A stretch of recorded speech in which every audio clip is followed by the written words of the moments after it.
to another day in 21 and 21. 21 projects in 21 days. We're starting the Azure series now. Yeah, this series is super cool, pretty highly requested. It's Azure with AI, and we're starting with just a basic Azure function with some database stuff, and then we'll be moving on to doing stuff with Gemini, integrating that, handling events at scale, and then deploying some stuff as well. Yep, so this project is going to be building your first Azure function, create a serverless streaming backend that scales automatically, build HTTP APIs with Azure Functions, the same architecture Coca-Cola and the NFL use for production workloads. So this is a reasonably tricky project. It should be between 60 and 90 minutes. We're going to take us closer to 90 when I'm talking through it. There's 4 projects in the series. So the key concepts are Azure Functions, the Cosmos DB, and we'll be using Python. A quick 30-second summary. Twitch processes over 30 million chat messages every day. Discord handles billions. When a popular streamer goes live and thousands of viewers start chatting at once, the backend needs to handle that traffic without breaking a sweat. These platforms use serverless architecture, code that runs only when needed and scales automatically. No servers to manage, no capacity planning, no 3 AM pages when traffic spikes, a page being an engineer being notified to go and fix something. Azure Functions powers this pattern for Coca-Cola's AI campaigns, Heineken's real-time analytics, and NFL's scouting platform. You'll build the same foundation using Azure's functions. By the end, you'll have a streaming backend that receives messages, stores them, and retrieves them on demand. The core of any real chat application. What you'll build. So in this project, you'll create a serverless streaming backend using Azure Functions and Cosmos DB. Why Azure? Traditional servers sit idle most of the time, waiting for requests that may never come. You pay for that idle time, and when traffic spikes, you scramble to scale. Azure Functions flip this model. You only run, they only run when code is triggered. By an HTTP request, a message in a queue, or a timer. Azure handles the infrastructure scaling automatically from 0 to millions of requests. Coca-Cola used this exact method to power its AI Santa campaign, engaging over 1 million consumers globally. Johnson Controls processes millions of IoT messages in real time with Azure Functions. So it's a really widely used thing. You don't need any prior Azure or cloud experience. This project teaches you how to set up serverless architecture and how it works, and how to create HTTP APIs with Python, and then deploy them to the cloud. Cool, and you can use the Ask feature here to check if this project is right for you. How you'll build it. First, you'll set up an Azure environment and install the dependencies. Then you'll create a function with HTTP endpoints for sending and receiving messages. Finally, you'll deploy it to Azure where it scales automatically. So this is sort of the system we're aiming to build. You've got a function app, which is what's going to be interacting with the DB, and then what's going to be posting and getting messages from our user. So by the end of this project, you'll have a resource group organizing all your Azure resources, an Azure function app running serverless Python code, a post/message endpoint for receiving messages, and a get endpoint for retrieving messages. And the secret mission is going to be setting up a Cosmos DB integration like by hand, so doing it manually through the dashboard.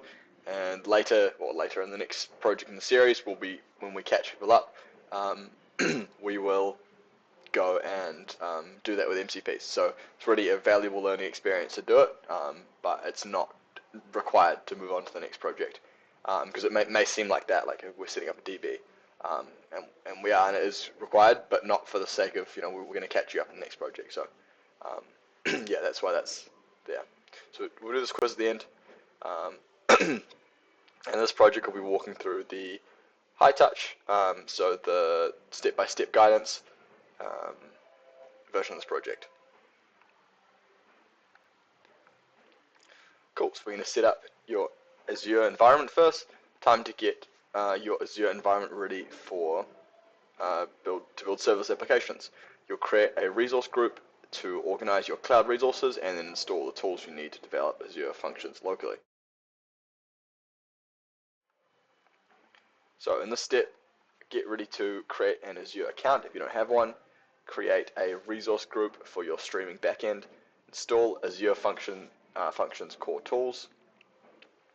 Cool. So we're going to create our Azure account first.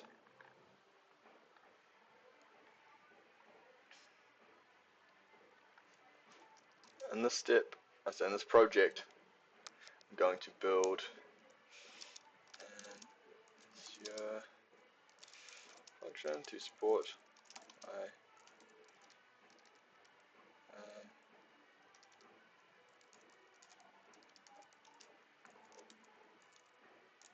streamers and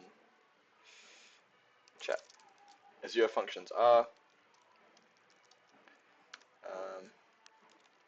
serverless. Let's have a look.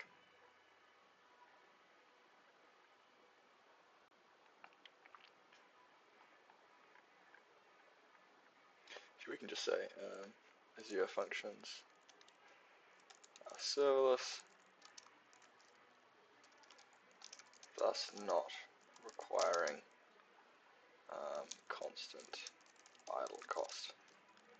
A streaming backend is important for streamers to monitor and understand their chat. So what are we building in this project? In this project, I'm going to build an Azure function to support streamers and chat.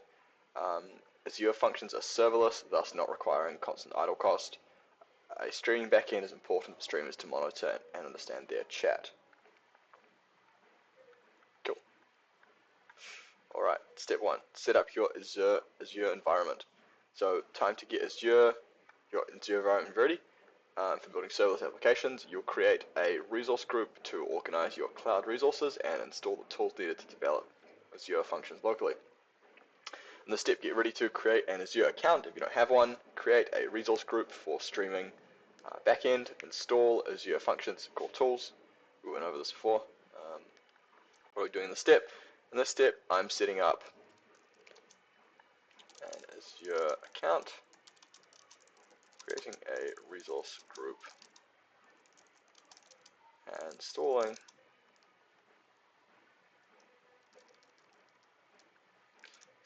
we're just setting up Azure by creating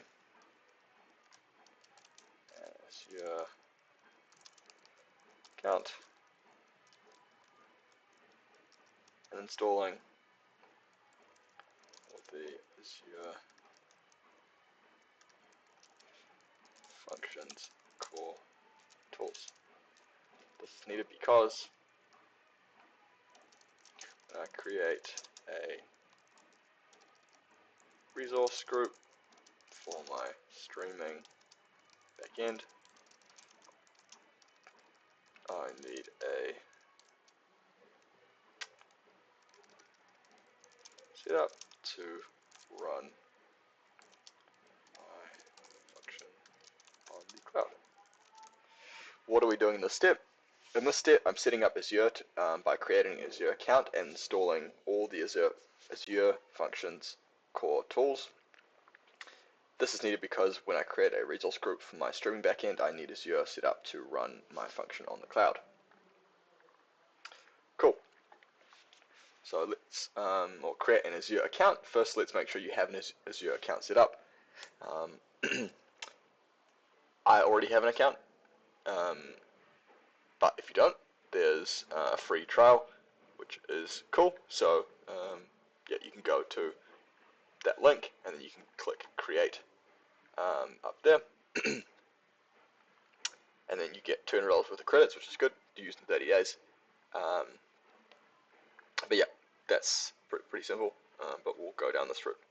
So we're going to create, we'll go to the dashboard, and then I'll be running this inside a different browser, as I always do for these ones.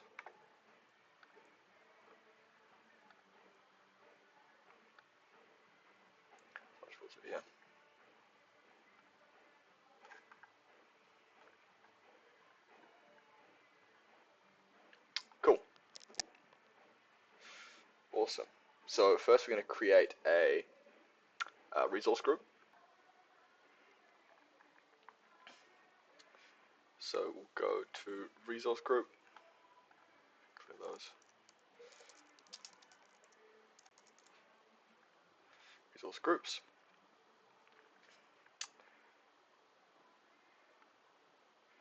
Click create.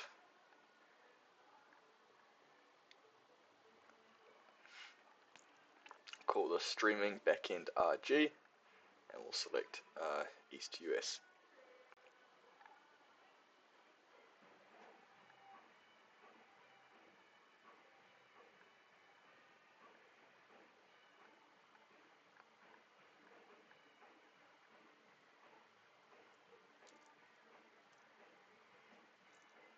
Screenshot of this.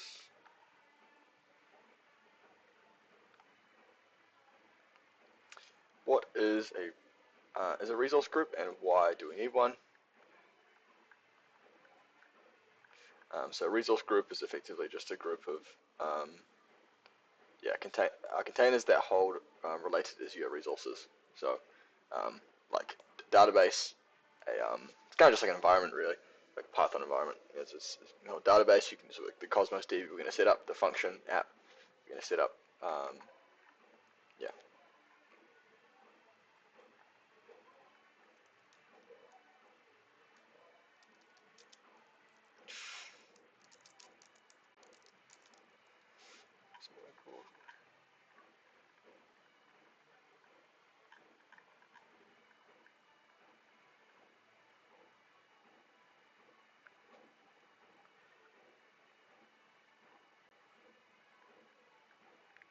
I created a resource group named, so it was called, if I refresh, streaming backend RG.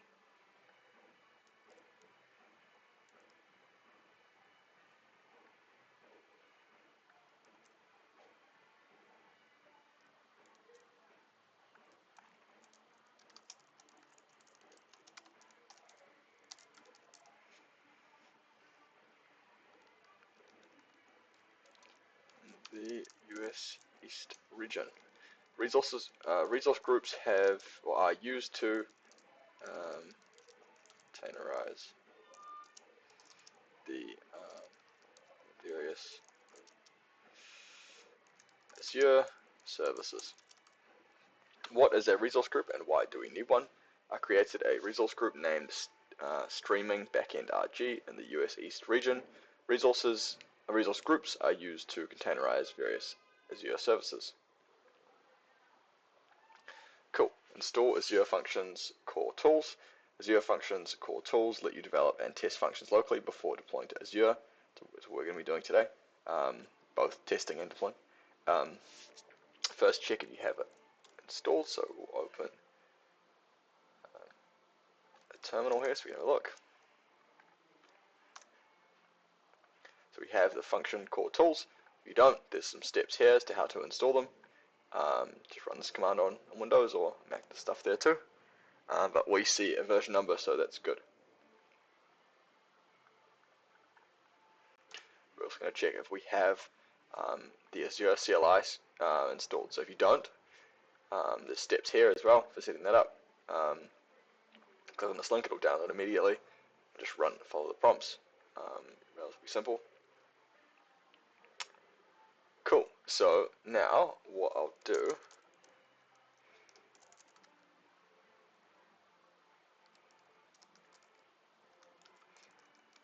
clear that, and then we can run AZ login. So pop up with this. We're going to select the account we've got there.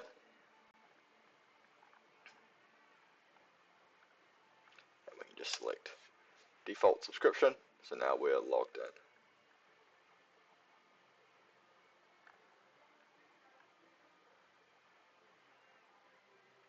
Cool. And if you've got an error, there's some steps there. So how did you verify Azure tools are working? Verified my tools by running, what was the command?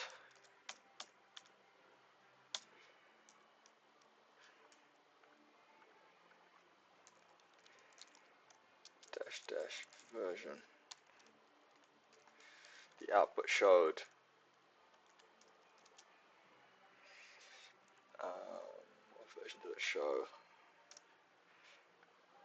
Showed 4.6.0. I logged into Azure by running, or by first making sure I had an account, then running AZ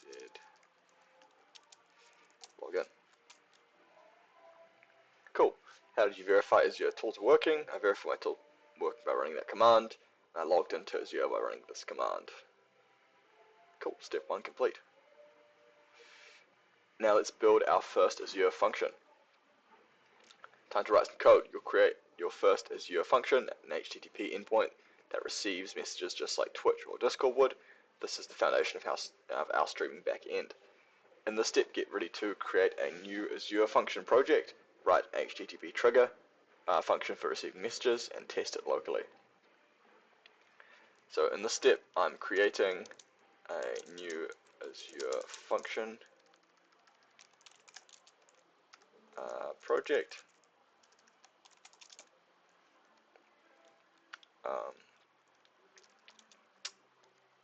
An HTTP trigger is something that is set up so that I can, we'll say, that lets me understand when I receive a message. Make that a bit more concise. Something is a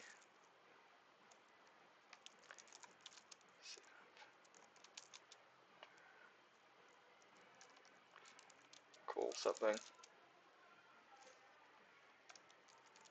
program when I receive a message from the chat.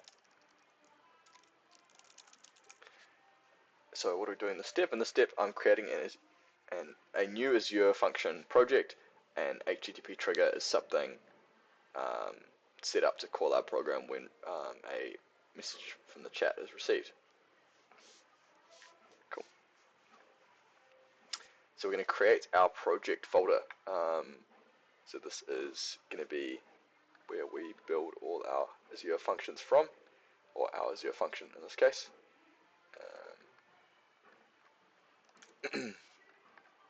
So I'll just go onto my desktop and create a new folder. Call it streaming backend.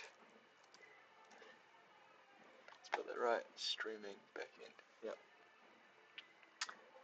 And then I'll right click that. I'll double click that. Then right click, open in terminal.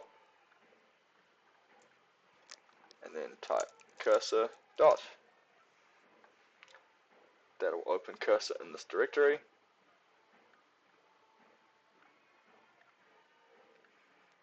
Cursor takes a while to load on my machine. That's okay.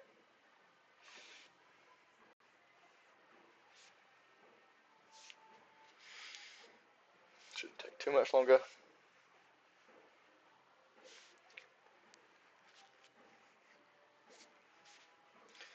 To load. There you go. Opened up.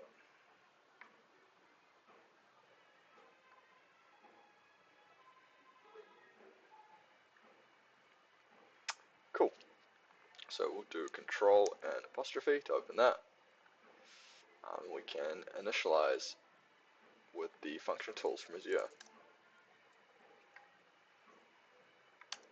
So you'll see some stuff populate here in a second. Cool, very good. If you've got an error, you can head down this. Totally reach out to the community if you need to. We see all the stuff here, so that's great.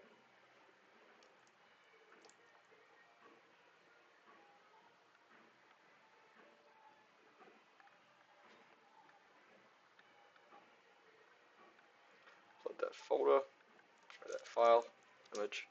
The func init command created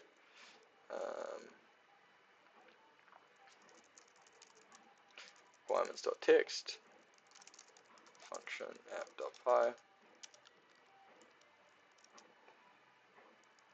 .get ignore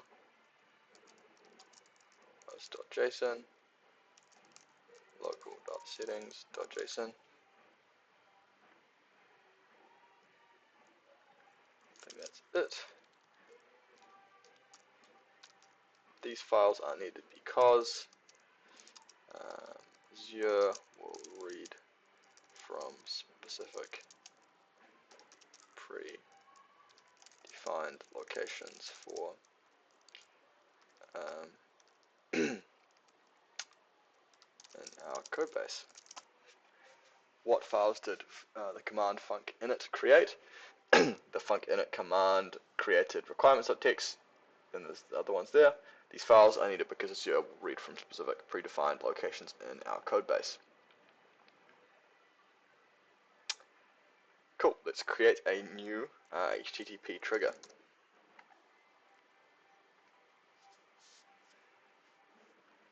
Cool, very good. This creates a function app file, or updates it, in our case it was already existing, with your function.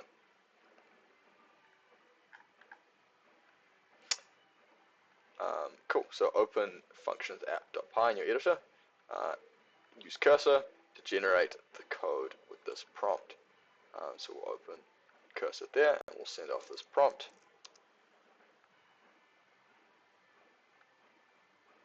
Close that. And then once that's finished, we can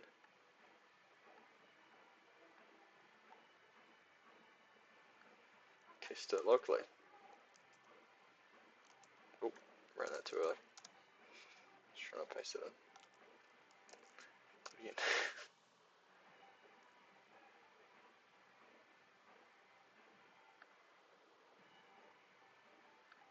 Cool.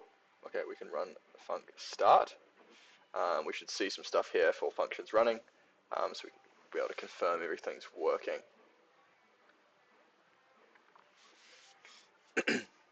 Nice. And a thing to watch out for is checking there's only one API thing. When I was working on this project, I came up with had two APIs, so two subdirectories of API sort of thing. But we're all good to go. Cool. So we'll open a new terminal. And now we're going to go into the Windows tab and send this off. Check our thing is working.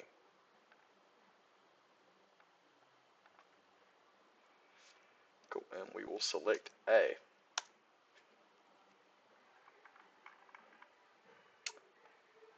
Nice.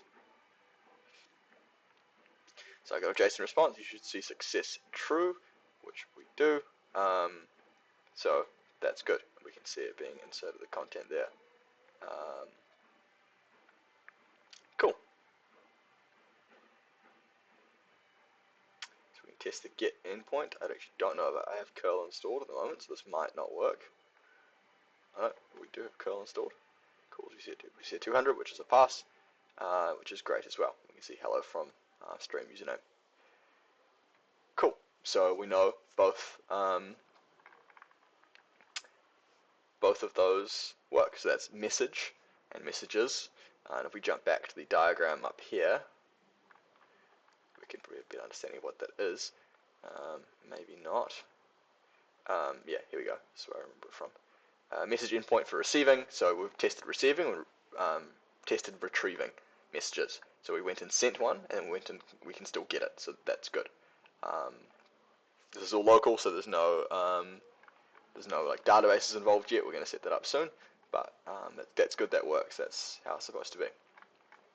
Where were we? Cool. So how did you verify your function works locally? I tested my function by sending to the messages. I think it's that way around. I could be wrong. Probably should have come up with better names. So I should make this smaller.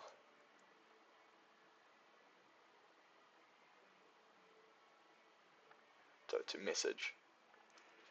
To the message API endpoint. then to the messages API endpoint. Responses showed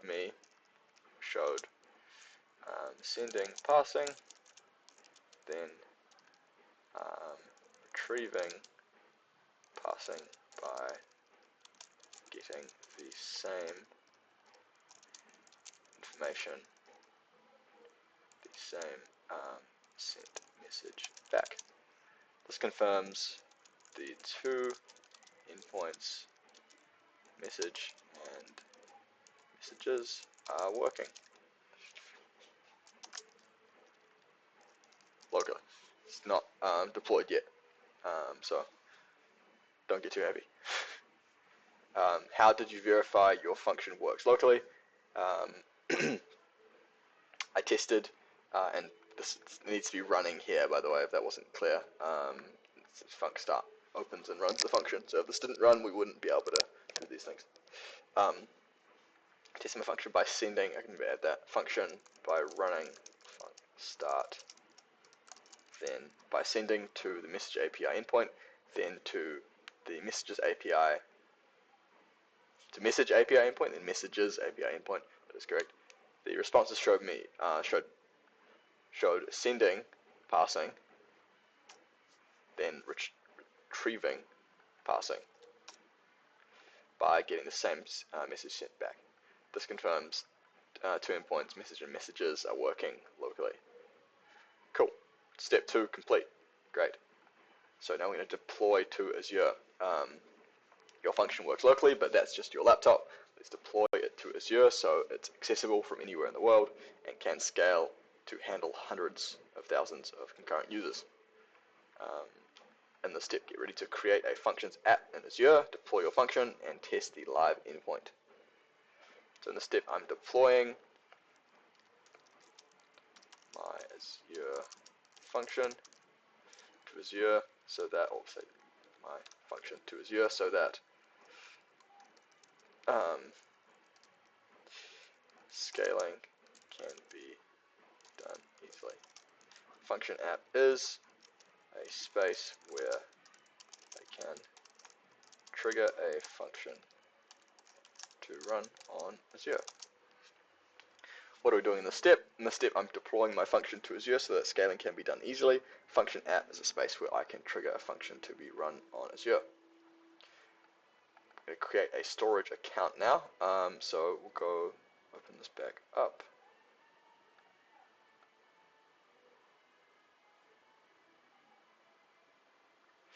To there.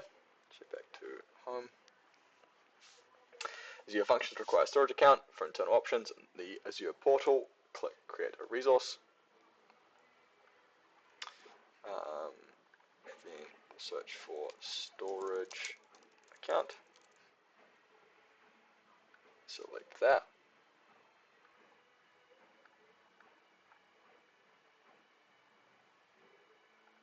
We'll select our streaming backend RG. And so we'll go with the name that. I don't know if it's going to say I've already got the same named thing, but it doesn't. Same as your resource group, so East US for me. And Cloud Native, that's good. Performance Standard, redundancy. We'll change that to LRS, Locally Redundant Storage. Cool. Click Review and Create. And we can click Create.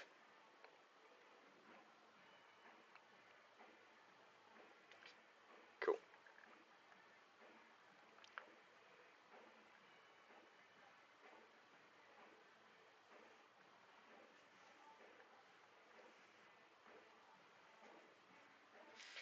Shouldn't take too long. I think that's gone through now.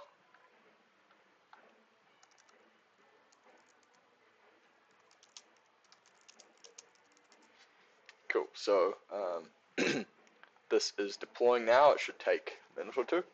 And you should see a green tick once it is finished, but generally it doesn't take too long. Awesome. Okay, that's deployed. So now we have to upgrade our account. This won't be costly at all, but it is still necessary for running functions on Azure. You can't do it with the free tier. So you do it by going to subscriptions here, clicking on your subscription, and then if you haven't upgraded your account, which I have, and I can't downgrade it back to free, you will see a banner up here saying your free credit expires in how many days. You can upgrade your account. You click on that, and that takes you to a page here, which you can select the basic tier, click upgrade to pay as you go, wait for the upgrade to complete. It should be 30 seconds or so, and you'll get put on this landing page, and then you can go and create a function app. So yeah, it is unfortunate that you have to do it, but that's kind of the reality of it. Cool, so you can go to Functions app here, or type it in, and this is where we are going to be running our Azure Functions from. Cool, so we'll click Create, we'll select Consumption,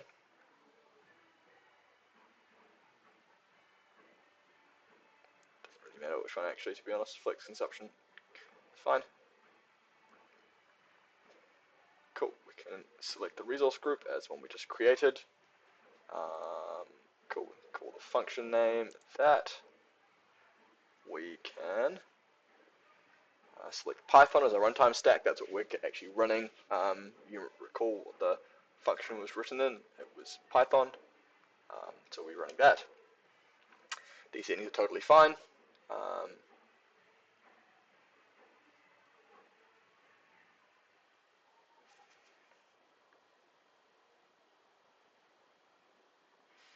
That's okay. Wonder if, yeah, it should be fine. And if you haven't set up, upgraded your account, you'll get something here which says, like, you can't choose that tier with the with a unupgraded account. So yeah, you'll certainly know about it then. And we'll also get a similar deployment screen. Shouldn't take too long, a minute or two, to go through and deploy. So we'll just wait for that. Sweet, so our deployment is complete. We'll just upload a screenshot of that.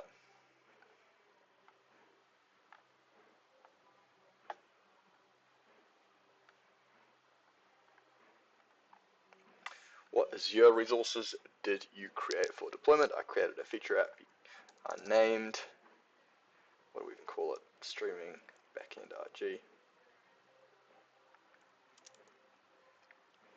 It uses, what settings do we even use?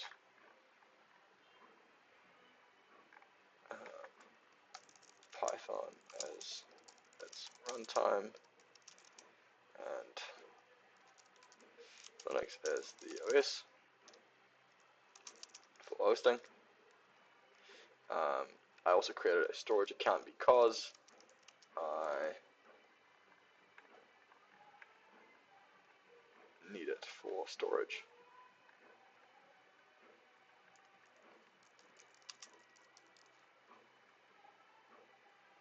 I wonder if it's got a better reason than what I can come up with here.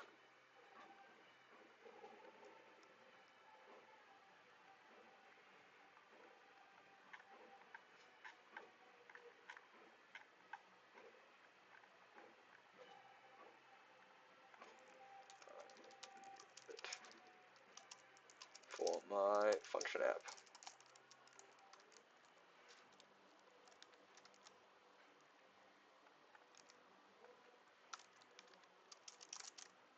To run.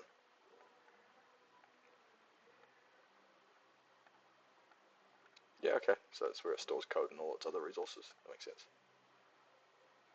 So what Azure resources did you create for deployment? I created a function app named Streaming Backend RG. It uses Python as its runtime and Linux as the OS for hosting.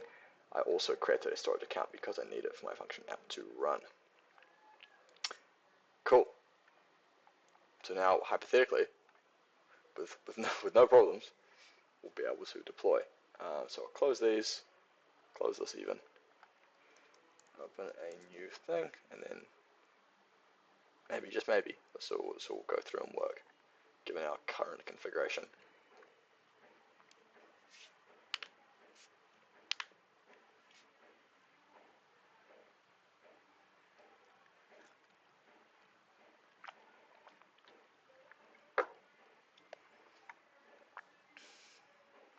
We should get a thing to say yes in a bit. We should get some deployment stuff going through.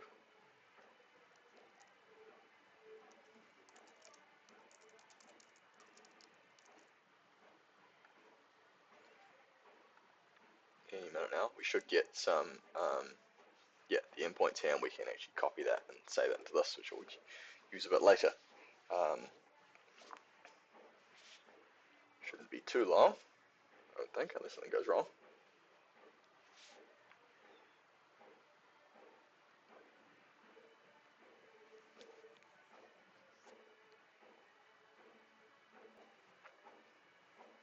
Cool, so that's almost finished now, I think. There should be another block come through in a minute, but you can see that that's working, so that is good.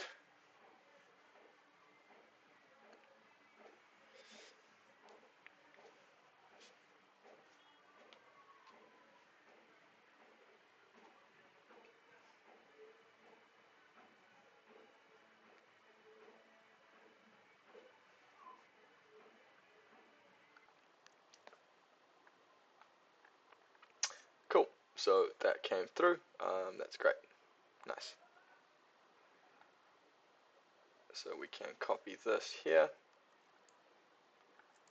and, oh, I didn't copy it.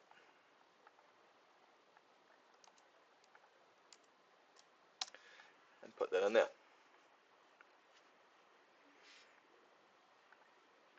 Cool, so now we should be able to test the endpoint, given it is deployed. Let's give it a go. I might try this in a different thing so it's easier to see. Okay, did I? Okay, no, that false alarm. I thought that I clicked no there. You're supposed to. I think I held something down. So we'll click yes. Aha, very good. So you're probably wondering what this huge response is. It's Azure's like native page for a function being deployed. So there's actually a bunch of stuff that they put up. We can go look at it. Not that. We can go look at.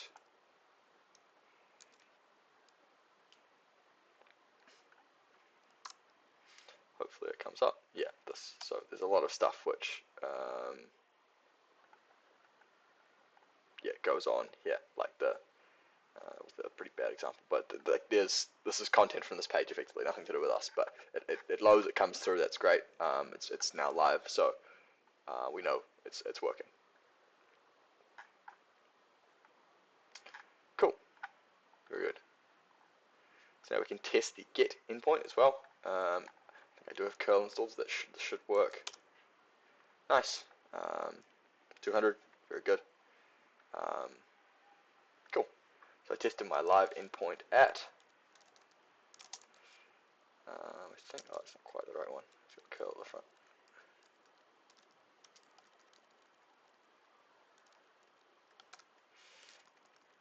That by sending curl requests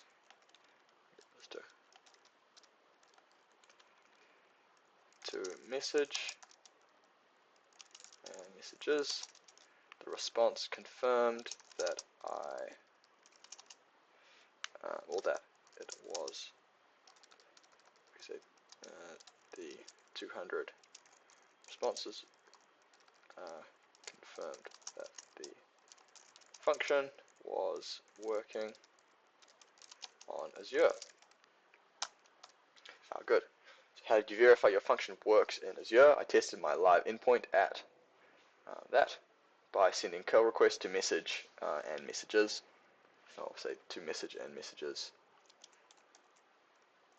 endpoints to the message and messages endpoints. The 200 responses confirmed that the function was working on Azure. Very good. Step 3 complete. Right, that's yeah, quite a quick project, really. But this one is, yeah, it's quite a big secret mission. I think it is really worth, and the reason I put it in here is because I think it is really worth going over how to do this manually before we use MCPs to do it. But it is like, yeah, it's chunky, but it's good, and I think it's worth your time to understand this. So, add persistent storage with Cosmos DB. Right now, your messages are stored in memory. When the function restarts, they're gone. Real streaming platforms need persistent storage that handles millions of messages. How do companies like Netflix, Xbox, Coca-Cola handle millions of data points per second? They use globally distributed databases that automatically scale. Azure Cosmos DB powers Netflix's entire catalog and many gaming companies' real player data. In the secret mission, you'll connect your streaming backend to Cosmos DB, giving your messages API persistent storage that survives restarts and scales with any traffic load. So, yeah, that's the setup. So we had this bit at the start, and now we're tacking on the Cosmos DB to read and write. Cool. Let's jump in. Yeah, here's an extra tag from me. I never really leave these, but why is this a secret mission? This seems pretty crucial. It is. The secret mission teaches you how to set up Cosmos DB manually through Azure portal. Understanding the dashboard helps you see exactly what resources are being created and how they connect. If you skip this, don't worry. Part 2 will set up the database automatically using infrastructure as code, so you'll still get persistent storage either way. We'll work through this anyway. What are you doing in the secret mission? I'm going to add persistent storage by linking my endpoints to a Azure DB, Cosmos DB. Cosmos DB is a database native to Azure. Yeah, that we can use to store message information. This is important because if anything restarts, or I mean, really, it's just because this is the proper way to store information.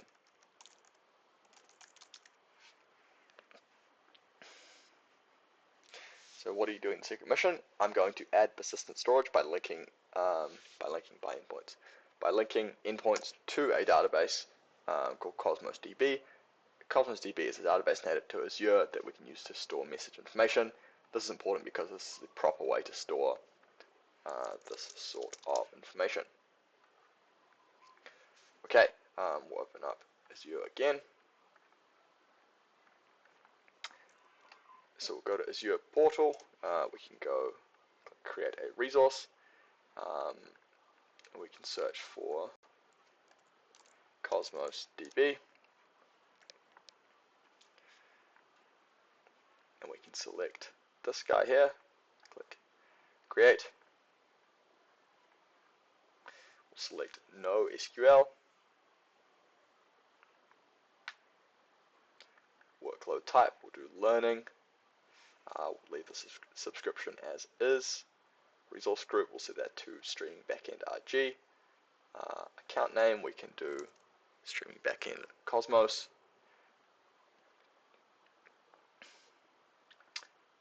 Set it to serverless as well, that's important.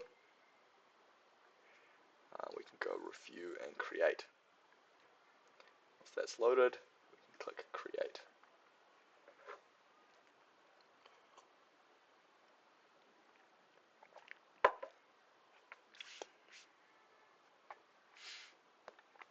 Cool, so we should see again, a deploying screen in a second.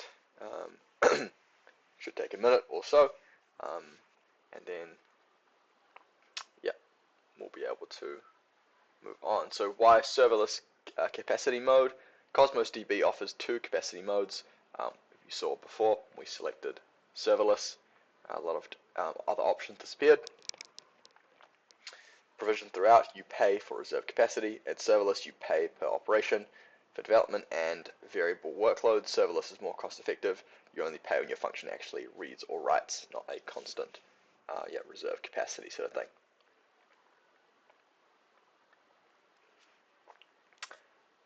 Okay, we'll just wait for this before we move on, but now we're going to be moving into creating the database and container.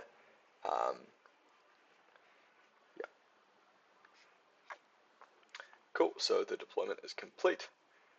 So in Cosmos DB, data is organized into databases and containers. A container is like a table that holds your JSON documents. Once deployed, go to resource.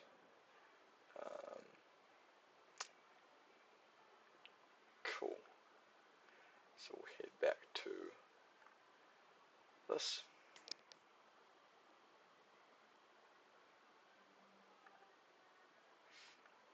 Go to Data Explorer. Don't need a demo video, thank you very much. We'll click New Container, and then we'll do Streaming DB, Container ID, partition key, / username. No unique keys, that's fine. And we'll leave the stuff off. Click OK.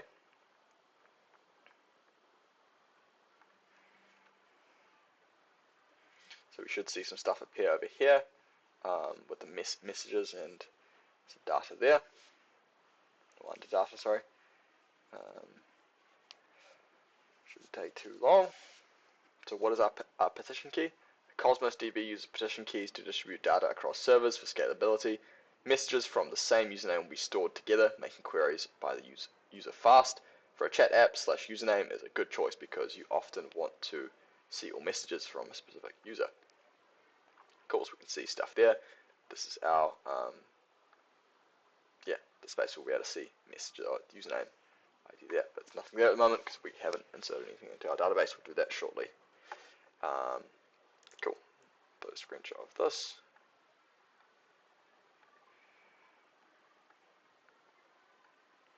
What Cosmos DB resource did you create? I created a database named, what did I even name it? Streaming DB, with a container called, that was the container's name.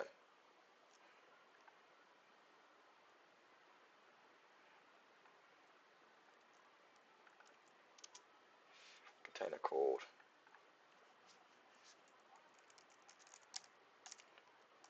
the partition key was username helps because it allows us to filter by name, or by username, I guess. Username.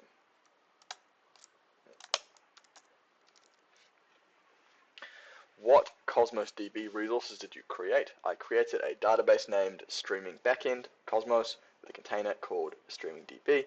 The partition key / username helps because it allows me to filter by username. Very good. So let's go get the connection string. Your function needs credentials. Let's go get them. So in the left sidebar, you can go into settings. I think this might be in the cool. Settings. We can go to our primary connection string, not key. I made the mistake when I was setting this up to use the primary key, and I was quite confused. It didn't work. So we'll copy that. We'll go over to our functions app. Open that. And we can go into, see, I already had it open. Left sidebar, we can go to settings and then environment variables.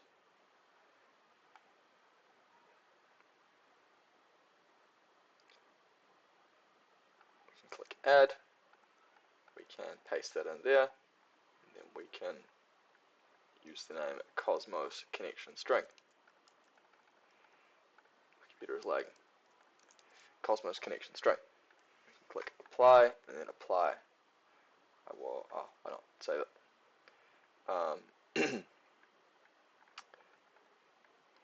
Cool, so why application settings? Application settings are encrypted at rest and injected as environment variables when your function runs. This keeps secrets out of your code repository and allows different values for development versus production.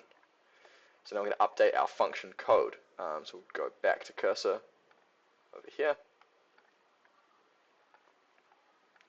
We'll send that off.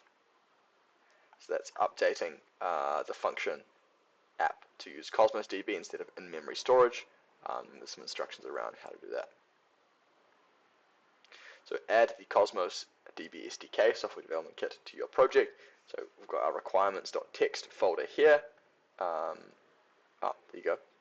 Cursor's already identified that it needs to be added, and it has added it. That's neat. But you can add Azure Cosmos there as well. I will click keep, but definitely a good idea to make sure it's there, because when it gets deployed, that works as a kind of a package.json sort of thing, so it'll go look through that and decide what to install. Just wait for it to finish. Cool. So we'll open up a terminal there. I'll close these two.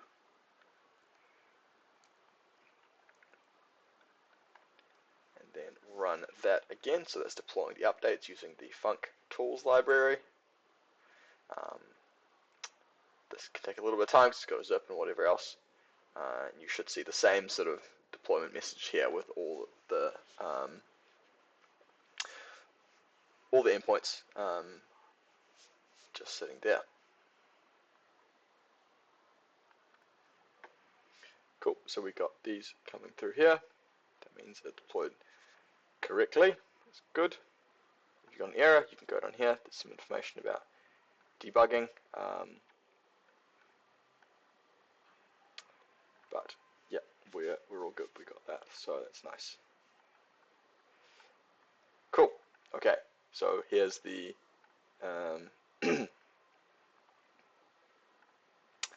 yeah, the big moment to see if this goes through. It should. That doesn't mean it will. Okay, it was created. That's fine. That's not a surprise, but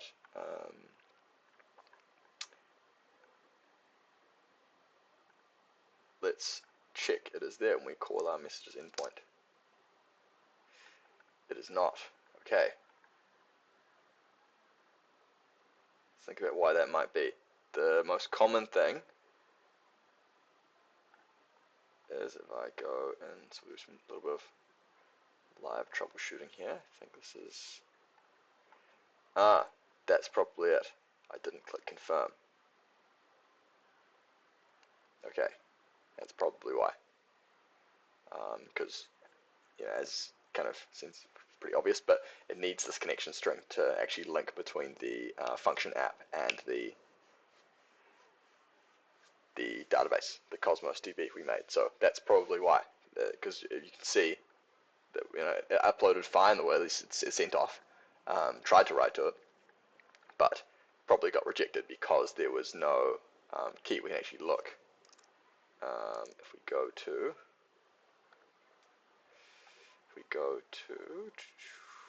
it would be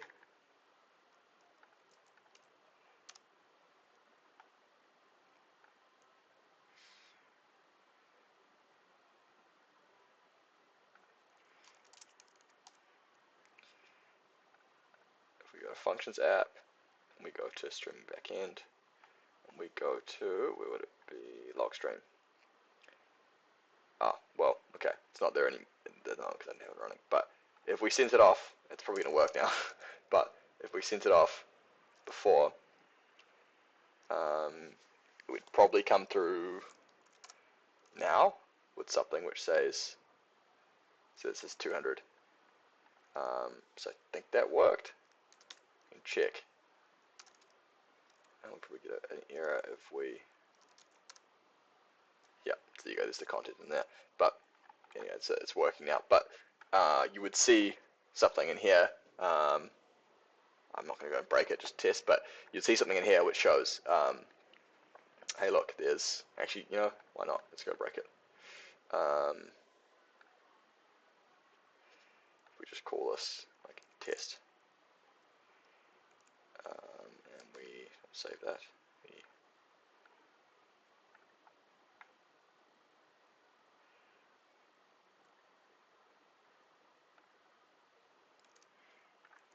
Okay, so now if we send this, if I've given it enough time, maybe not. Okay, I think it's still working because I haven't given it enough time.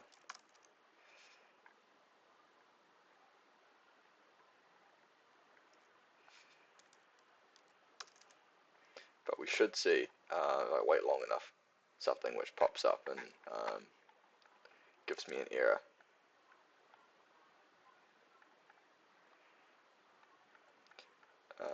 Anyway, if you want to go and, or if you run into the issue where it's not working, let's see if I can add this and paste somewhere. There we go. Yeah, if it's not working, then try look in your environment variables, see if that's correct, and then open this up, and then see if you get anything in here, and then send that off to Cursor. It should be able to help. But we see our content that we just sent off in the thing, so that's great.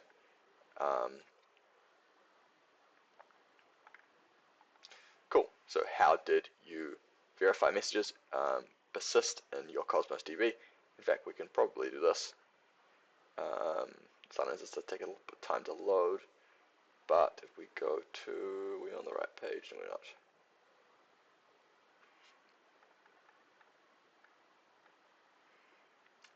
Where is that?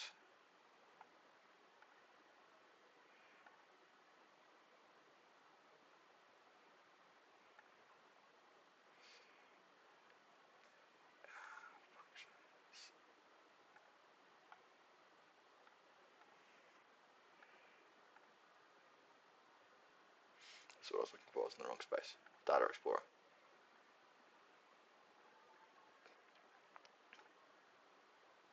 There you go. So there's some stuff there. So we can see, we can understand it's in the right spot. How did you verify your message persists in Cosmos DB? I verified the persistence by both sending a request via curl and checking the database.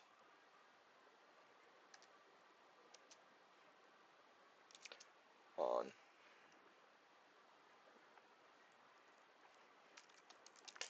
Azure Web Portal. The post returned 201. It has sent. The get showed a 200.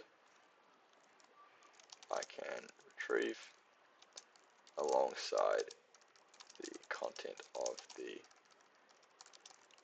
previously sent message. This proves the sending and fetching from Cosmos DB is working. So how did you verify messages persist in Cosmos DB? I verified persistence by both sending a request via curl and checking the database on the Azure Web Portal. The post returned a 201. It has sent. The get showed a 200. I can retrieve alongside the content of the previously sent message. So this proves sending and fetching from the Cosmos DB is working. What you just built. Your streamer or streaming backend now has production grade storage. Message persist across restarts, and Cosmos DB can scale to handle millions of operations per second, the same infrastructure that Xbox Live, LinkedIn, Teams Chat, and Adobe Creative Cloud use. Cool. So cleaning up resources. This is important because the function will cost if you keep to call it, because it's serverless, which is where we set it up. Or keep calling it, sorry. So before you go, close your laptop, let's make sure you're not paying for resources you don't need. Azure Functions on the consumption plan only charge when functions run, so it costs a minimal. However, if you created a Cosmos DB account, it has a small ongoing cost. What would you like to do? I'm going to keep this because I'm going to keep doing the rest of the series, but if you want to delete everything, which is totally fair, you can go and delete the resource group. It's kind of the beautiful thing about resource groups, you have to delete one thing. Just make sure you are deleting everything.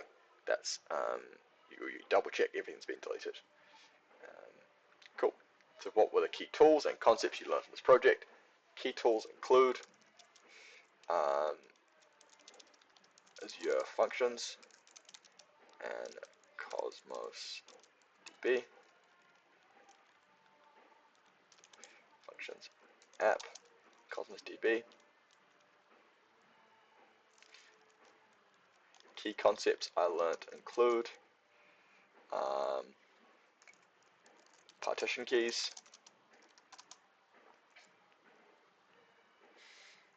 what else did we say? Deployment from CLI, let's try a cursor.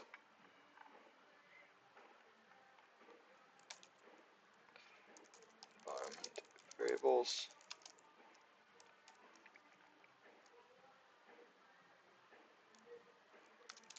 and APIs. How long did this project take you to complete? This project took me approximately 1 hour. The most challenging part was, I'd probably say, setting up the database, the Cosmos database. It's most rewarding to see my messages persist in Cosmos DB. For the skills I learned, I want to build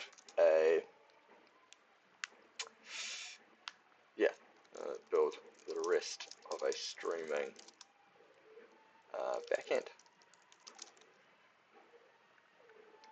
Thanks for doing this project. Why did you do this project today? Did this project meet your goals? Did this project today to learn how to use Azure to set up basic functions.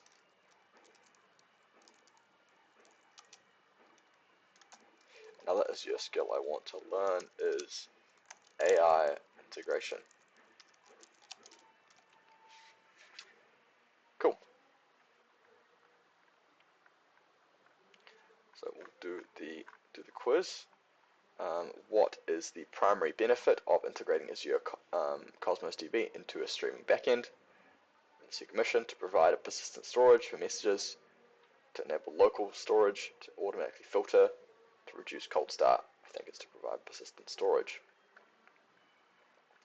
What is the primary purpose of Azure Resource Group?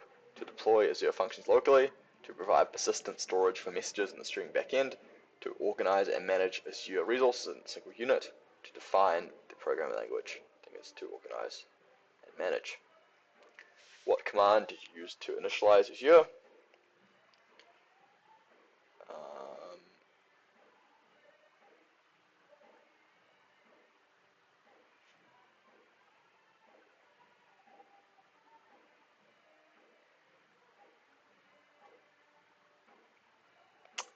I can't remember. I'm not sure. Check though. Gotta go far enough back.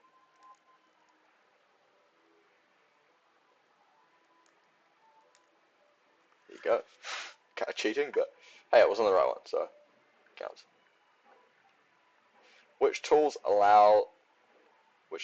allows you to develop and test Azure Functions? Azure Functions core tools.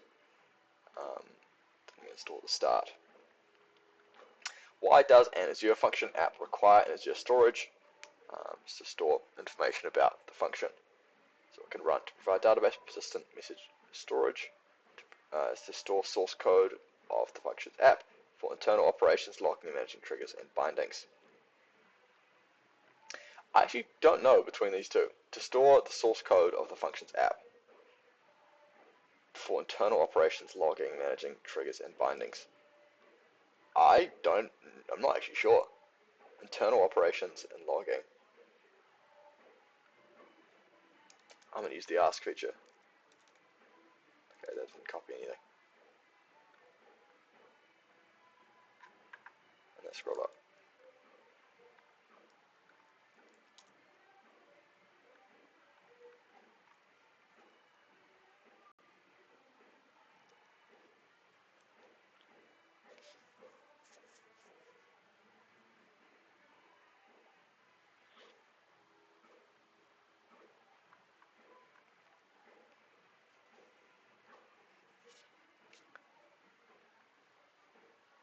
Foundational infrastructure for function app. How efficiently?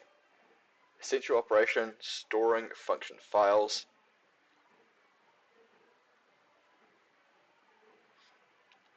Like that sounds correct, but internal operations also like sounds correct.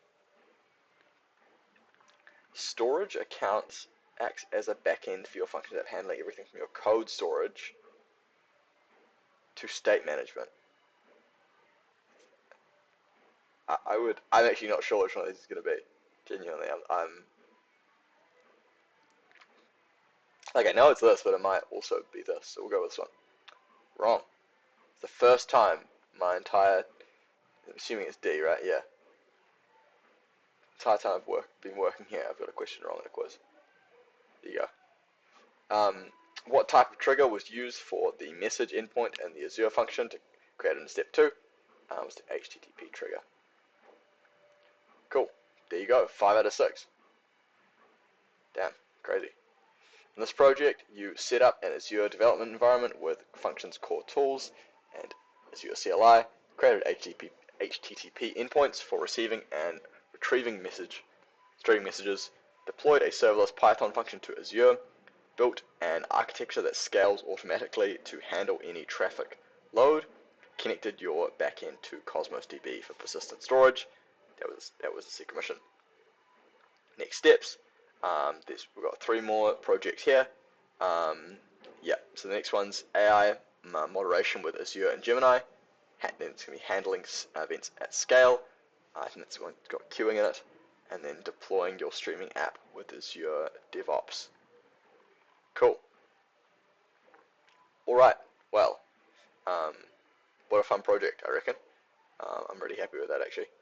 And it was quite quick, so that's really good. But yeah, that was build your first Azure function using Cursor. Yeah, that's another project in 2021. That's the first project in the Azure with AI series. Awesome. Alright, I'll see you guys later.